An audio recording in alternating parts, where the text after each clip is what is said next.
Hello दोस्तों, welcome again. तो हम लोग आज बात करेंगे। यहाँ पे देखिए एक क्वेश्चन है बुक में, आप देखिएगा कि दिखाए कि प्रत्येक धन पूर्णांक, ठीक है, धन पूर्णांक या तो 2q का रूप हो सकता है या 2q+1 के रूप का हो सकता है। धन पूर्णांक मतलब देखो सम संख्या भी हो सकता है, विषम संख्या, या अथवा, ठीक है, सुनिएगा ध्यान से, अथवा बोल के बोल रहा है कि दिखाए कि प्रत्येक धनात्मक सम पूर्णांक यानी सम संख्या 2q होगा और प्रत्येक धनात्मक विषम पूर्णांक 2q+1 का रूप होगा। ठीक है, जहां पे q एक क्या है, पूर्णांक संख्या है। q क्या है भाई, एक पूर्णांक संख्या है। अब चलो देखो, अब इसको हम लोग को सिद्ध करना, एक तरह से बताना है, तो यहाँ पे क्या करेंगे, पहले परिणाम करेंगे, सॉरी पहले प्रमाण। ठीक है, मेरा भी गड़बड़ हो जाता है। तो यहाँ पे हो जाएगा कि प्रमाण में माना कि ए और बी धनात्मक पूर्णांक है। क्या है भाई, धनात्मक पूर्णांक है। ठीक है, ए और बी जो है वो धनात्मक पूर्णांक है। तो जब ए और बी धनात्मक पूर्णांक है तो भाग लेमा विधि से, ठीक है, भाग एल्गोरिदम या भाग लेमा विधि, एल्गोरिदम से, भाग एल्गोरिदम से क्या होगा, ध्यान से देखना। तो वही बात, ठीक है, ए में बी से भाग देना है तो ए बराबर BQ+R हो जाए। जहां पे एक इंपॉर्टेंट चीज आपको दिमाग में रखना ही है, ये तो बहुत इंपॉर्टेंट है, कि R जो होगा ग्रेटर देन इक्वल टू 0 और less than b, greater than equal to 0 less than b. अब यहाँ पे हमको 2 लाना है, यहाँ पे भी 2 है, ये 2 है, तो ऐसा करते हैं बी के जगह पे 2, ठीक है, बी के जगह पे 2 रखते हैं। तो अतः यहाँ पे देखिएगा ध्यान से, b बराबर 2 रखने पर, b बराबर कितना रखने पर, 2 रखने पर क्या होगा, तो ध्यान से देखिएगा, b बराबर जब आप 2 रखिएगा तो क्या होगा, तो a बराबर 2q+r होगा। अब जाहिर सी बात है कि r जो होगा ग्रेटर देन इक्वल टू 0, यहाँ पे b रहता था उससे छोटा होता था, तो b से छोटा, b से छोटा। क्लियर है ये बात। अब जब b से छोटा होगा, चलिए यही चीज को मैं लिखूंगा, वहां पे ध्यान से देख लीजिए इसको, r greater than equal to 0 less than b, ठीक है, लेस देन बी यानी यहाँ पे तो 2 हो जाएगा ना, सॉरी यहाँ पे 2 होना चाहिए, बी की जगह पे कितना है, बी की जगह पे 2 है, तो यहाँ पे 2 होना चाहिए। क्लियर है ये बात। तो r greater than equal to 0 less than 2 लिखना है, ठीक है। चलिए, अर्थात अर्थात यहाँ पे आर जो होगा 0 से बड़ा होगा और 2 से छोटा होगा। तो आप क्या बोल सकते हैं कि r का वैल्यू कहाँ कितना कितना रख सकते हैं, तो 0 के बराबर भी रख सकते हैं, 1 भी रख सकते हैं, लेकिन 2 रख सकते हैं नहीं, 2 से छोटा चाहिए, 2 से छोटा चाहिए।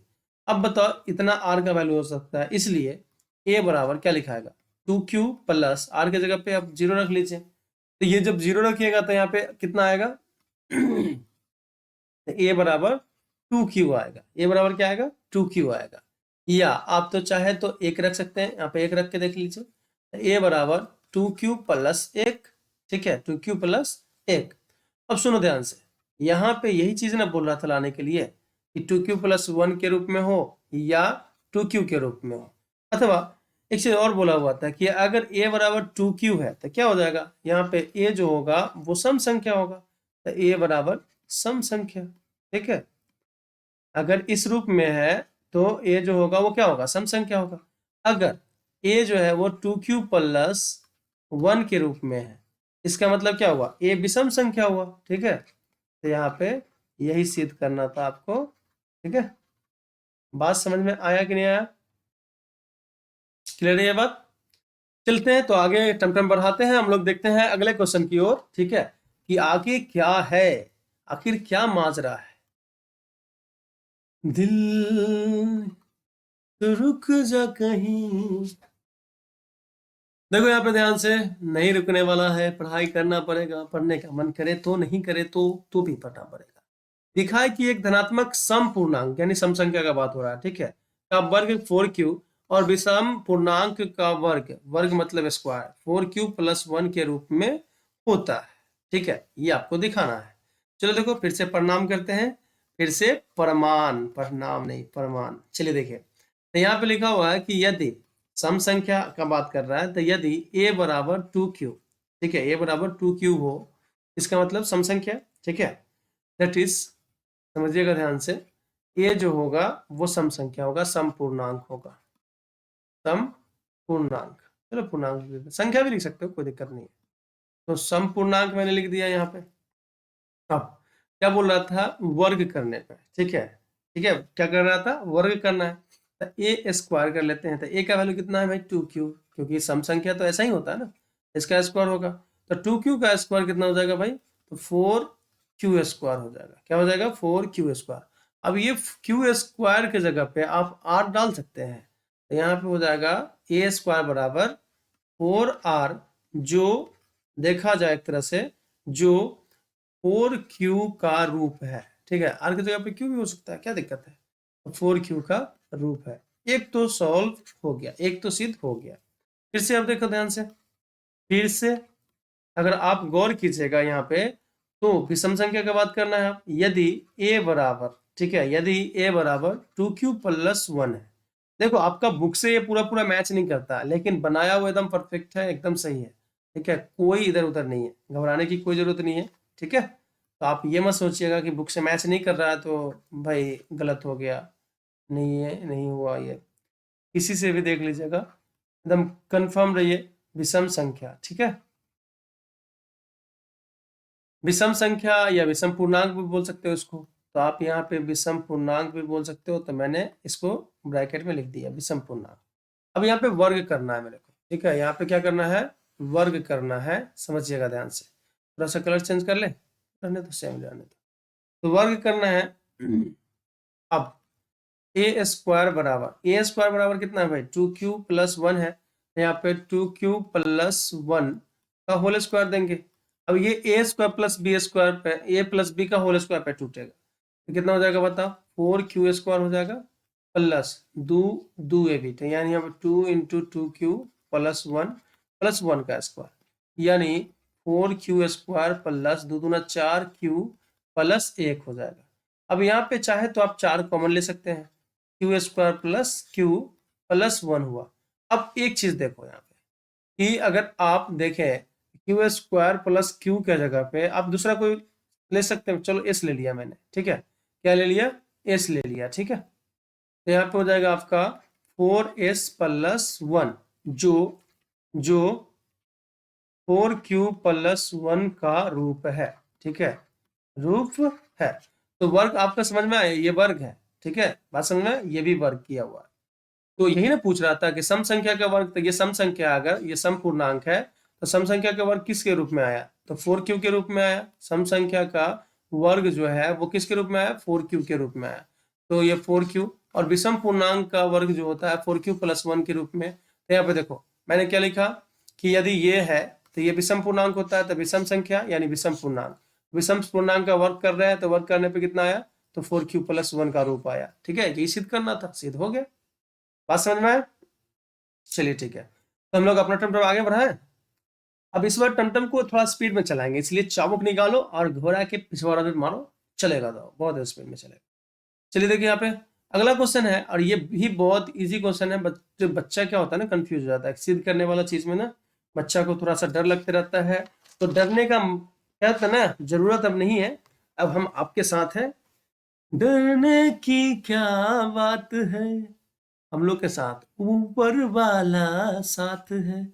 जांचे कि क्या 6 का पावर n के अंत में शून्य आ सकता है, ठीक है, जहां n एक प्राकृत संख्या है, जहां n एक क्या है, प्राकृत संख्या। चलिए हल करते हैं, हल लेके चलते हैं, खेत जोतना है, दिया हुआ है कि, दिया हुआ है कि, समझिएगा ध्यान से, 6 का पावर n ये दिया हुआ है, जो दिया हुआ है वो क्या है, 6 का पावर n दिया हुआ है, जहां n जो है वो क्या है, प्राकृत संख्या है, n बराबर क्या हो जाएगा, 1 2 3 4 अप टू, क्योंकि प्राकृत संख्या तो 1 से शुरू होगा, गिनती की संख्या को प्राकृत संख्या कहते हैं। तो अब ध्यान से देखो, अब 6 का पावर n है, 6 का पावर n है, तो n की जगह पे 1 भी डाल सकते हैं, यहाँ पे 1 डाला मैंने, तो 6 एकम 6 यानी 2 × 3 आया, 6 के पावर 2, क्या 6 2 को, तो 2 × 3 2 × 3, ठीक है, 2 गुने 3। उसके बाद 6 के पावर 3 है, तो हो जाएगा 6 गुने 6 गुने 6, यानी 2 के पावर 3 गुने 2 के पावर 3 गुने 2 के पावर 3, ये हो गया। उसके बाद 6 के पावर 4 है, तो यहाँ हो जाएगा आपका 6 गुने 6 गुने 6 गुने 6, यानी 2 के पावर 3 गुने 2 के पावर 3 गुने 2 के पावर 3 गुने 2 के पावर 3, ऐसे करके इत्यादि। ये बार बार ये देखिएगा तो आपको समझ में आ जाएगा, ठीक है। इससे आगे भी डालते जाएगा वही बात होगा। तो जितना भी गुणनखंड आया, ठीक है, जितना भी गुणनखंड आया, अब यहाँ पे देखो, इसको गौर से देखो, देखो देखो मुझको गौर से देखो, देखो तुमने क्या खोया है। यहाँ पे खोया नहीं है, यहाँ पे तो पाया है। चलिए देखिए यहाँ पे ध्यान से, अतः लिखा हुआ है कि 6 के पावर n के गुणनखंड, जितना भी गुणनखंड आया, ठीक है, ये गुणनखंड आया और ये गुणनखंड आया, ठीक है, जितना भी गुणनखंड आया, सब में आप देखिएगा कि 2 और 3 के अलावा कोई नहीं है, ठीक है। तो 6 के पावर n के गुणनखंड, 6 के पावर a के गुणनखंड में, ठीक है, अभाज्य संख्याएं, अभाज्य संख्याएं, अभाज्य संख्या क्या क्या है, तो 2 और 3 है, ठीक है, 2 और 3 है, ठीक है, 2 और 3 है। फिर अंक गणित के, फिर अंक गणित, सुनिएगा ध्यान से, अंक गणित के मूलभूत प्रमेय से, के मूलभूत, ठीक है, प्रमेय से, मूलभूत प्रमेय से 6 के पावर n का दूसरा गुणनखंड संभव नहीं है, ठीक है, क्योंकि अभाज्य गुणनखंड है ये। दूसरा गुणनखंड संभव नहीं है। बात समझ में आ रहा है कि नहीं आ रहा? दूसरा गुणनखंड संभव नहीं है। अतः अब यहाँ पे शून्य आने के लिए, ठीक है, यहाँ पे शून्य आने के लिए मैं यहाँ पे लिख दूं, ठीक है, यहाँ पे लिख देता हूँ। अतः के बाद यहाँ से यहाँ चल जाना, ठीक है। हाँ, अतः 6 के पावर n के अंत में 0 आने के लिए, ठीक है, 0 होगा यदि, समझिएगा ध्यान से, यदि 2 के अलावा गुणनखंड में, ठीक है, समझ में आ रहा है, 2 के अलावा, ठीक है, अभाज्य संख्या 5 भी होना चाहिए। अभाज्य संख्या 2 5 10 तब ना होगा। अभाज्य संख्या 5 से भी विभाज्य हो, ठीक है, अभाज्य संख्या 5 से भी विभाज्य हो।